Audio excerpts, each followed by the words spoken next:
France நாட்டை அதிர வைத்த இந்தியர். பெட்டிகள் நிறைய வைரங்கள். யார் இந்த மகாராஜா பூபீந்தர் சிங்? இந்திய மன்னர் ஒருவர் பிரான்ஸ் நாட்டிற்கு சென்ற ஒரு பயணம் ஒட்டுமொத்த ஐரோப்பிய கண்டத்தையும் வியப்பில் ஆழ்த்தியுள்ளது. பிரான்ஸ் நாட்டின் தலைநகரான பாரிஸ் நகரம் பல கோடீஸ்வரர்களை கண்டிருக்கின்றது.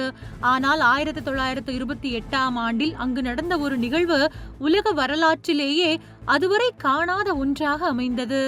பாட்டியாலா மகாராஜா பூபீந்தர் கிங் பாரிஸில் காலடி எடுத்து வைத்த அந்த நொடியில் உலகளாவிய நகைக்கடைகளில் இதய பகுதியாக இருக்கும் பிளேஸ் வெண்டோம் வீதிகளில் பெரும் பரபரப்பு ஏற்பட்டது. ஏனென்றால் மகாராஜா பூபீந்தர் சிங் பாரிஸுக்கு தனியாக செல்லவில்லை. அவருடன் 40க்கும் மேற்பட்ட உதவியாளர்களும் சீக்கிய பாதுகாவலர்களும் என ஒரு மாபெரும் அரச படையே பாரிஸுக்கு சென்றது. மாபெரும் ஊர்வலம் போலவே அவர்கள் பாரிஸ் வீதிகளில் வலம் வந்தனர். அவர்கள் வெறும் கையோடு வரவில்லை. அவர்களின் கைகளில் பாதுகாப்பான இரும்பு பெட்டிகளும் புதையலை போன்ற நகை பெட்டிகளும் நிறைந்திருந்தன. பாரிஸ் மக்கள் உறைந்து போய் பார்க்கும் வகையில் இந்த காட்சி அமைந்திருந்தது. மேலும் அவரது ஊழியர்கள் எடுத்துச் சென்ற பெட்டிகளில் என்ன இருந்தது என்பதும் அப்போது விவாதமாக மாறியது.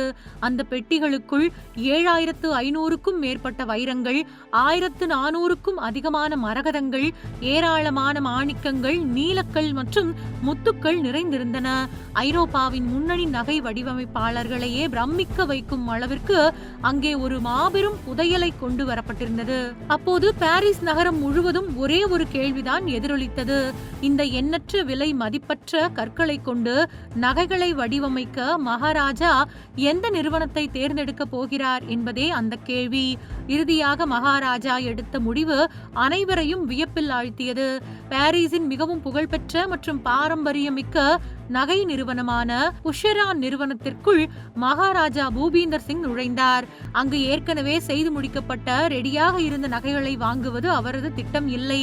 மாறாக தன்னிடம் இருந்த விலை மதிப்பற்ற கற்களை அசாத்தியமான கலை படைப்புகளாக மாற்ற வேண்டும் என்று அவர் விரும்பினார். மகாராஜாவின் கோரிக்கையை நிறைவேற்றுவது புஷரான் நிறுவனத்தின் கலைஞர்களுக்கே பெரிய சவாலாக இருந்தது. இருப்பினும் அவர்கள் இரவு பகல் பார்க்காமல் தீவிரமாக வேலை செய்தனர். அதன் விளைவாக கம்மல்கள், வளையல்கள், இடுப்பு பட்டைகள் மற்றும் அரச கிரீட ஆபரணங்கள் என மொத்தம் 149 பிரத்யேக ஆபரணங்கள் உருவாக்கப்பட்டன. இது வெறும் நகைகளுக்கான ஆர்டர் மட்டுமல்ல, உலக நகை வடிவமைப்பு வரலாற்றிலேயே முக்கியமானதாக பார்க்கப்பட்டது.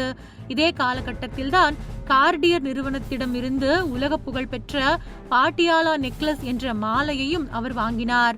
இதில் சுமார் 3000 வைரங்களும் புகழ்பெற்ற 234 கேரட் டி-பீட்ஸ் வைரமும் பதிக்கப்பட்டிருந்தது குறிப்பிடத்தக்கது. சுமார் ஒரு நூற்றாண்டு காலம் கடந்த பின்னரும் மகாராஜாவின் அந்த பாரிஸ் பயணம் இன்றும் உலக ஆடம்பர வரலாற்றில் மிக முக்கியமான ஒன்றாக பேசப்படுகிறது.